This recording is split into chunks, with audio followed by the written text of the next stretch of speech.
Unless you've been hiding under a rock, you probably know that a lot has changed about student loans in the last year or two. Keep listening to get the highlights of what every doctor needs to know about student loans.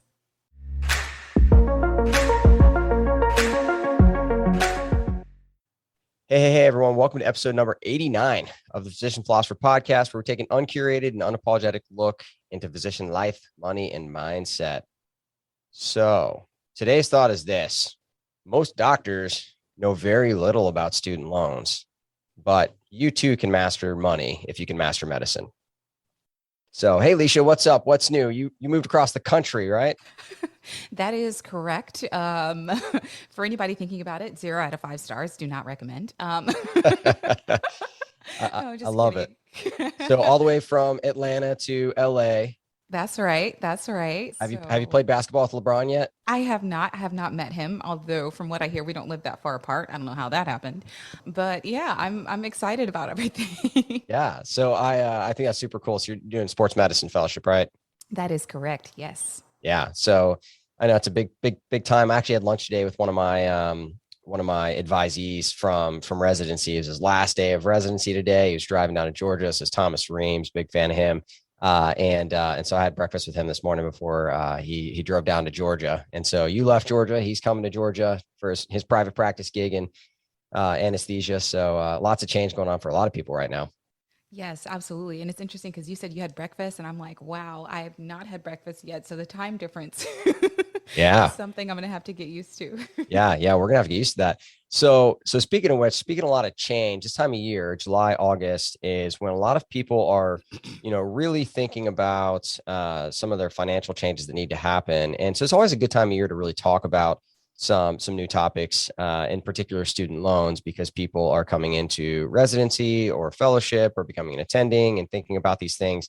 And so I am a walking poster child of how not to do your student loans. So I forbeared on my debt for 5 years and my loans increased by 150% while I was actually in training. And for me, I know a lot of people are going to resonate with this, but I just knew that if I signed that paper, it made my student loan problem go away for a year, every year. And so I just did the wrong thing every year for 5 years because I didn't want to have to deal with it. And so this was my way of getting rid of that. And we ended up having 210 grand in debt, with my wife's student loans. So we didn't make any payments. We probably should have come out with like 100. And honestly, we took out money for living expenses during medical school. So maybe we should have come out with zero. But either way, I am the walking poster child of what not to do because I screwed this up badly. But this is your wheelhouse. This is like your jam. And so we're going to talk about student loans, and I'm going to let you take the reins a little bit. So maybe to start, why don't you walk us through PSLF, what it is and the history of it, and go down that road so that there's nobody left with any misunderstanding about what PSLF is. Yes, no problem there. And first, let me say, even finishing your training with 210,000 is low nowadays. The student loan debt burden has increased dramatically. I am a very privileged person. Even back then, that was the average ish for what people came out with after medical school. And so it normally would compound even more. So yeah, totally. We actually ended up being in a really decent situation despite my best efforts to screw it up. I think the average now is like 240,000, 260. And then I read a statistic saying that most doctors, when they finish paying off the loan, end up paying like over $365,000, which is just crazy to think about. So yes, learning how to manage your student loans, knowing the ins and outs of like what to do when you're in training and how that changes when you become an attending is extremely important. And so just to start us off, a lot of folks take out student loans to finance their education, partly because it's extremely expensive. And Mm. this is a way that you can get the money to pay for it. If you're not lucky enough to get scholarships and grants, then loans is kind of the default option for a lot of folks. And for a lot of people, when you take out these loans, you take them out within the Department of Education, which is like a branch of the federal government. So a lot of us have federal student loans, if you will. But until very recently, the federal government really didn't have a lot of manpower to service the loans or handle the loan payments. And so they contracted out this work with other private companies called loan servicers. And that's kind of who you pay back. So examples of different loan servicers would be like Nelnet, Navient, Sally Mae examples. And so folks would take out loans with the Department of Education, and then they would have to pay back these loan servicers. Well, up until a few years ago, folks were getting very bad advice. And it seems like you were probably one of the victims of that. Oh yeah. Oh yeah. Forbearance. Yes, yes. And so it seems like folks would take out these loans to finance their medical education, then they would graduate. And then they would get an email saying, hey, don't forget, you got to pay us back all the money that you borrowed. And what would happen is everyone would get placed in this grace period. So it's this 6 month period where you didn't have to pay back your student loans. And so people forgot about it. They were like, okay, great, kind of went on with their life. And then when that grace period ended, they got an email saying, hey, you owe thousands of dollars on your student loans. And they're Hmm. freaking out because they're, a resident or a fellow, and they're like, what? I can't afford this payment. And so they call the loan servicer and they say, what should I do? And historically, those loan servicers were giving bad advice. And they say, oh, just put your loans into forbearance and the payment will go away. And it sounds like maybe that's what happened with you, unfortunately. Yeah, I didn't even know, like in doing research for this show, and the changes that the government recently made, I didn't even know this was a thing. It's called forbearance steering. And I had to ask you, before we started recording again, like, hey, what's this all about?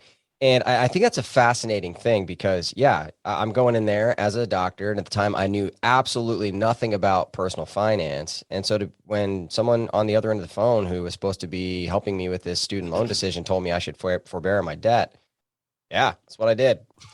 Yeah, yeah, you and a lot of other folks. And so the problem with forbearing the debt is the interest continues to accrue. You don't start racking up any payments under public service loan forgiveness, and you end up with this huge student loan balance by the time you finish your training, which is seems like what unfortunately happened with you and a lot of other folks. And so nowadays we are trying to educate folks and tell them to do something different, and that is sign up for an income-driven repayment plan.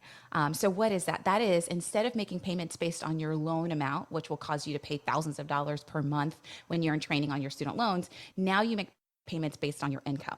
And so depending on how much money you bring in as a resident or fellow will dictate the amount of your payment. And that can range from $0, as was the case for me when I was an intern, to maybe a few $100 if you are a resident or a fellow and you're making maybe $70,000 or $80,000 a year. And so Hmm. that payment can range when you sign up for an income-driven repayment plan. And so that's what those are. And I know this episode, as we're focusing on student loans, one of the biggest programs that a lot of people are talking about recently is public service loan forgiveness, or PSLF.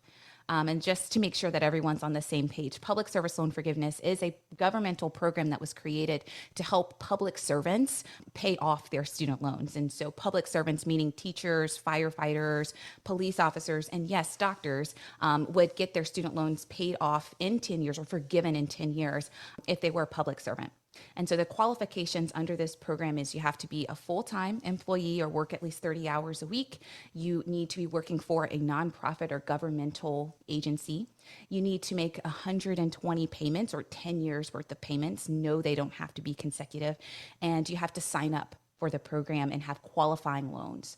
And so it sounds really simple, but when the program was first created, it was not that simple. And in fact, when the program was first created, they said, hey, in order to qualify for this program, you need to be under an income driven repayment plan. And so that was another qualifier. You had to have certain loans. And so what happened was, a few years ago when this program came out, a lot of folks found out about it and they applied and they said, hey, do I qualify for forgiveness? And a ton of people got denied. And Hmm. so I don't know about you, Jimmy, but I remember reading a bunch of headlines saying like 99% of folks who applied for this program get denied. It's Yep. a scam. Don't do it. And so what happened was a lot of people did not meet the qualifications. A lot of people did not have the necessary kind of loans. And so they were denied. Yeah, so I actually used to and still do when I give student loan talks, I put a screenshot up of those headlines and say like, hey, do you remember this? Like, what do you think about it? Because what those headlines did is they caused a massive amount of distrust in at least the medical community, what for believing whether PSLF was actually going to work for them. And I do think it's also important. So you mentioned the 10 years, 120 payments don't have to be consecutive in the income driven repayment program. So you have to be in a certain program and have those other qualifications. But this is also tax-free forgiveness, which is different than some other forms of forgiveness that exist out there. We're not going to cover in this show because we can't cover everything in this show. But we had this program, 120 payments, PSLF. If you're in the right program, you're at a qualifying employer, you're in a qualifying employment situation full time, the things you just mentioned. But then when COVID hit, there were a lot of changes. And so some of those changes changed things for everybody. And some of those things changed things for people that had loans that didn't used to qualify. So there were a lot of changes. So why don't you walk us through some of the highlight reel changes that happened in the last year or two with student loans? Yeah, so one of the big changes is that different kinds of loans that used to not qualify now do qualify for forgiveness. And so, what kind of loans? Usually, it's your FFEL loans. So, what are those? So nowadays, when folks go to med school and they're taking out a federal loan, they usually get a direct subsidized or a direct unsubsidized loan. But a few years ago, that wasn't the case. In fact, a few years ago, the federal government actually did not have federal loans. What happened was the federal government had private loans and they would back those private loans. And so those kinds of loans are your FFEL loans. And because they were technically private loans that were only backed by the federal government and they weren't direct federal loans, they did not qualify for these loan forgiveness programs. Yeah. And so the FFEL is Federal Family Education Loan, right? Yes. Okay. Yes. And so what would happen is a lot of folks who had these loans, because, 20, 30 years ago, these were the only kind of loans that were really available. Folks had these loans. They said, hey, I've been working for an academic institution. I've made 10 years worth of payments. I want my loans forgiven. And then they would go, oh, sorry, you have the wrong loan type. And folks were not able to get their loans forgiven. And a lot of folks were really upset about this. They were like, what? This is not our fault. It's not like we chose the kind of loans that we got. Yeah. And so one of the big changes with the COVID waiver is that the FFEL loans now qualify. All you need to do is consolidate. So combine that FFEL loan into your other loans, and that loan will be called a direct consolidation loan. So once you get a direct consolidation loan, then you'll qualify. And so in case that sounded confusing, FFEL loan is a type of loan. You need to consolidate that into a direct loan. And once you do that with this waiver, it will now qualify for forgiveness. And just so that we don't gloss over this, I literally have two friends that I practice with that are getting over $100,000 forgiven by the federal government because of this limited PSLF waiver that they changed just for these people, right? So if you're listening to this and it's your eyes are glazing over because we're talking about student loans, please don't let that happen, because if you graduated, about 8 or 10 years ago, there was a not strong, but there was a 4-year period, 5-year period where these types of loans were predominant. And so if you have those FFEL loans, go look at your loans and maybe, and the reason why this stuck around, there's probably people interested in how this happened. And because I have two friends that this is happening to, I know exactly what happened. So they basically, back then, the interest rates were so low that they would consolidate their debt, keep it federal, because their interest rates were like 2%. And so back then, there wasn't this huge push to refinance your student loans with a private company like SoFi or Earnest or whoever. And the reason why was because you could consolidate with the federal government, keep the death benefit that if you die, it's forgiven. And it was like 2%. And so I have a couple of friends that have hung on to their debt for like 10 years because it's at 2%. They wanted to leverage their money in other places. And hilariously now, like these two attending anesthesiologists, like 12, 10 years after residency, are going to have more than $100,000 forgiven because of this new limited PSLF waiver. And so I'm not sure if those are the people that they were targeting as a federal government when they created this. But if you're a doctor out there and you've been out and, for 8, 10, 12 years and you had FFEL loans, please go back and look if you consolidated with the federal government and there's still loans that qualify, and see if this works for you, because this expires on October 31st, right? Is that right, Leisha? Yes, that's correct. So this isn't something you want to sit on. You need to go and check this out right now. And that's one of the other interesting things about the interesting thing about interest, right? Is that the interest rates change too, right? Yeah. And so the interest rate so people had different kinds of interest rates, and they have different interest rates on different loans, because the interest rate that you get is really based on the federal interest rate and what's going on in the country at that time. And so, for example, when I was in med school and I was taking out student loans, I think my interest rate on my federal student loans was like 6.7% versus someone who took out loans 10 years ago, their interest rate was like 2.4%. Yep. So the interest rate changes. And so just to make this clear, every semester that you're in medical school, you take out a new loan, and the interest rate that you get is based on the interest rate at that time. And so when I was in medical school, it just so happened the interest rate was around 6.7%. When someone else was in medical school, maybe the interest rate was a little bit higher, a little bit lower. So it just varies. And so what happens when folks finish med school and, they get to the point where they were paying their loans, you may have, 8 different loans for the 8 semesters that you were in med school, and all of those loans may have a different interest rate. Yeah. And so I think that's really fascinating that the government did this, because they also paused the interest rates, made them zero, right, during this period until August 31st. And so that's coming up, which is one reason why we wanted to have the show happen right now, because those interest rates are about to change.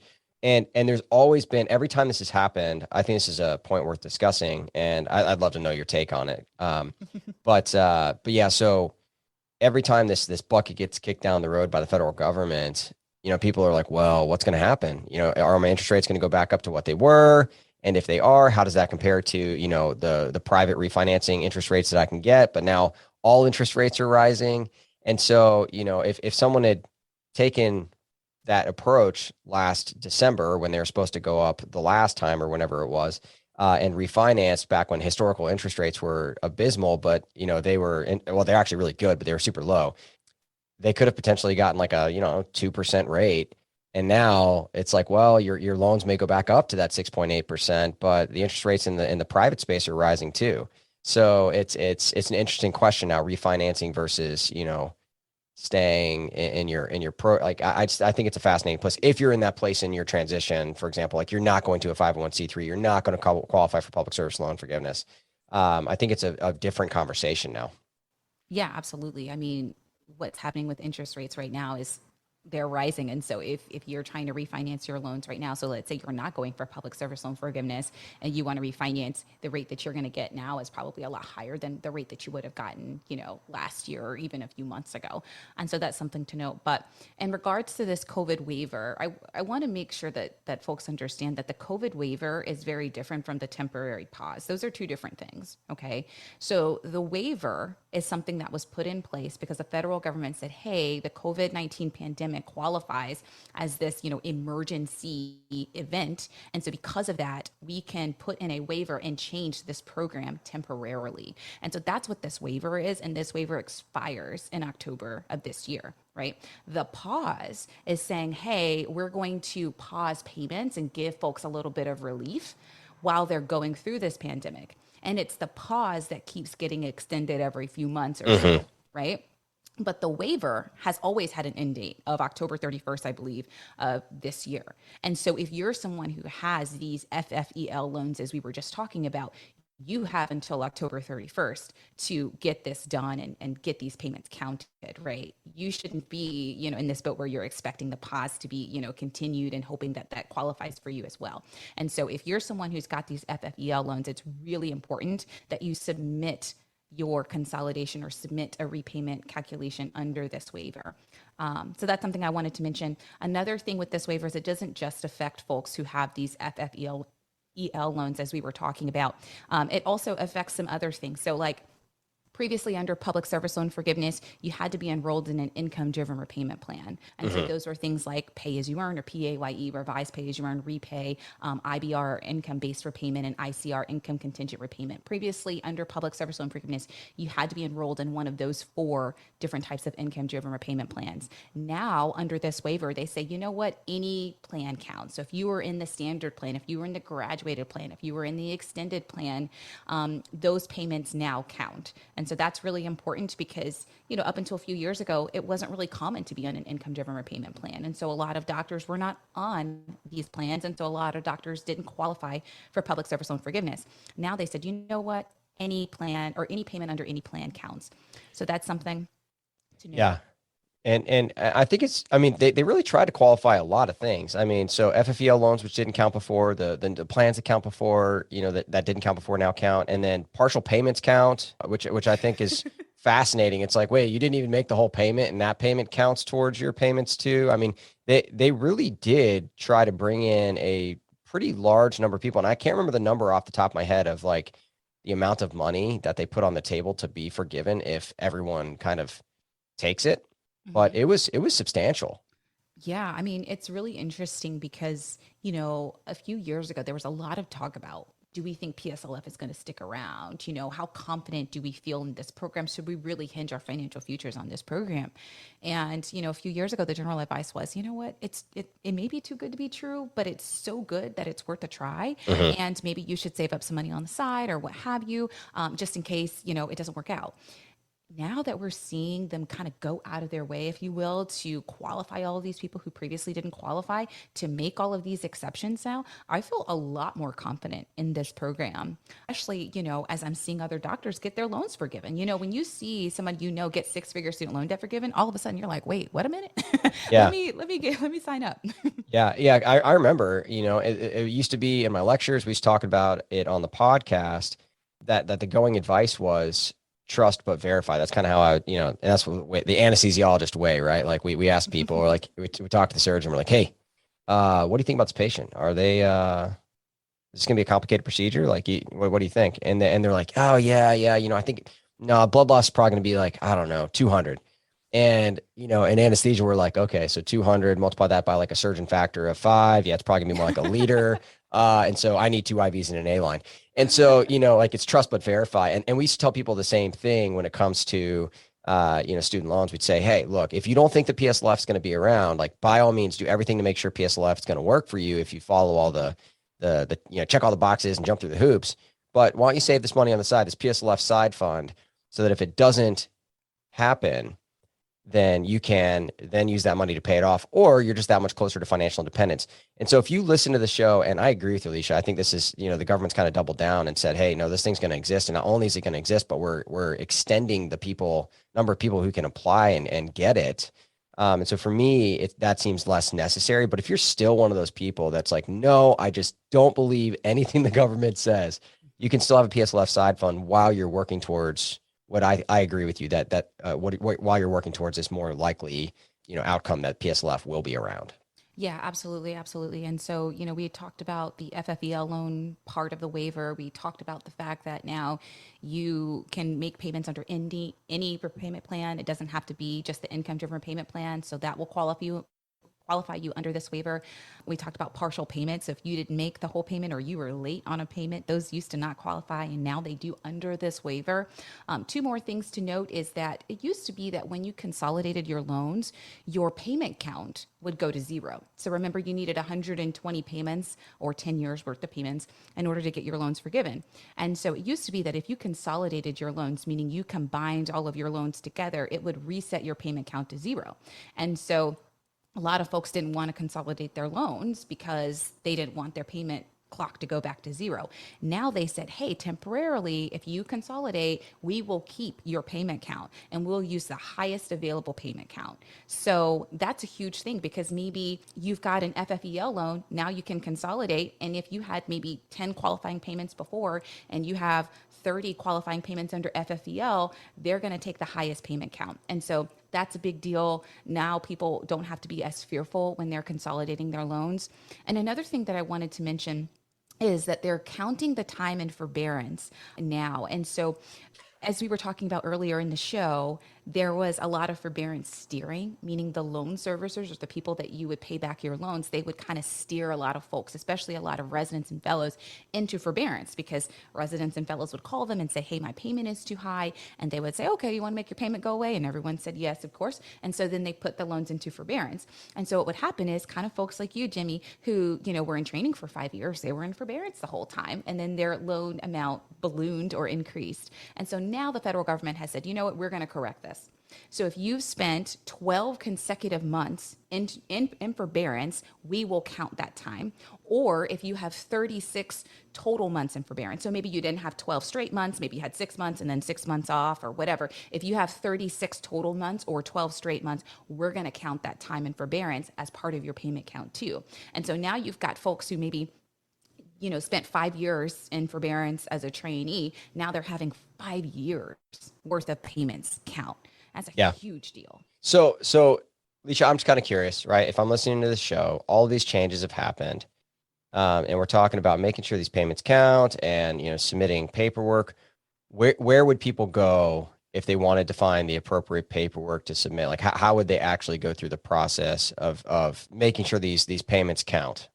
Yeah. And so there's two things to note. One is that the federal government is kind of automatically, if you're already enrolled in public service loan forgiveness, they're automatically like updating payment counts. And so what happens is when you log into Fed Loans, which was the loan servicer that used to handle public service loan forgiveness, now it's transitioning to Mohila. And so a lot of folks have gotten an email saying it's going to be transitioning.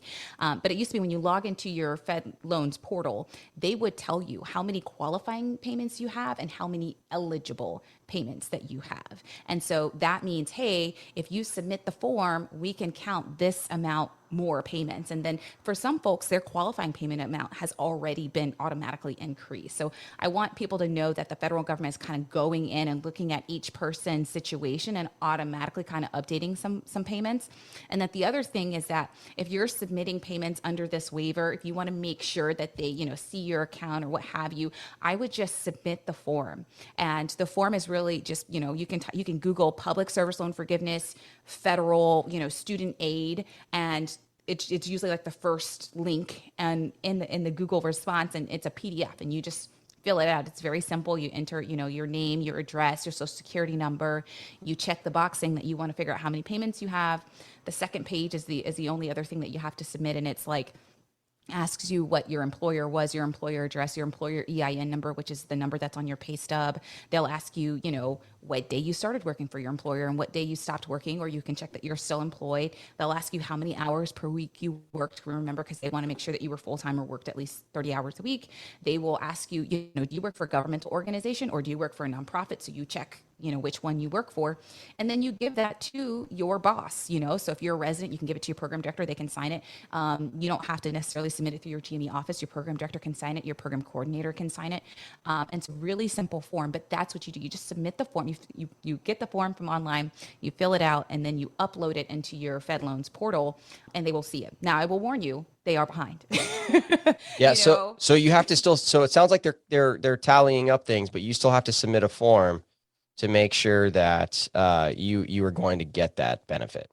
Yeah. So they will up for some folks, it will be automatic. It really depends on your own employing situation. So like if you are still employed by the place that you were in forbearance, I don't know if that makes sense. So if you were like a resident in training and you had forbeared your loans for the past 4 years and you're still working for that same employer and you were already enrolled in public service loan forgiveness, they may automatically count some of those payments, if that makes sense. But if you've switched employers, if your situation has changed, you may have to submit the waiver on your own. And so for everyone, I just tell them, it takes like 2 minutes to fill out the form. Just go online, get the form, fill it out, give it to your program director, or if you finish your training, send it to your program director. Just send them an email. They can fill it out. It takes like 2 seconds for them to sign the form, and then you upload it into your Fed Loans portal, because what you want is for your eligible payments to become qualifying payments, if that makes sense. So you want them to know that like, hey, I've certified that I met the qualifications for that. Okay, awesome. Well, Leisha, I think this is such a good episode just to update people on the changes that have happened in student loans. And so I'm super excited, that we got to cover this topic, because it can be a little dry sometimes, but some people stand, the chance of having a very large 6-figure sum of money forgiven. So don't gloss over this. If you know friends that are in this situation, please share this information in this episode with them so they can get updated on their student loan situation. And maybe you just might save your friend $100,000, right? So, as always, we encourage you to learn about this stuff so that you can apply it to your life and to the life of other doctors.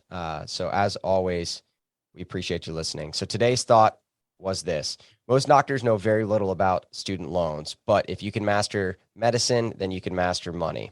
So until next time, my friends, we will see you next week. Start before you're ready. Start by starting. Start now. Start before you're ready. Start by starting. Start now.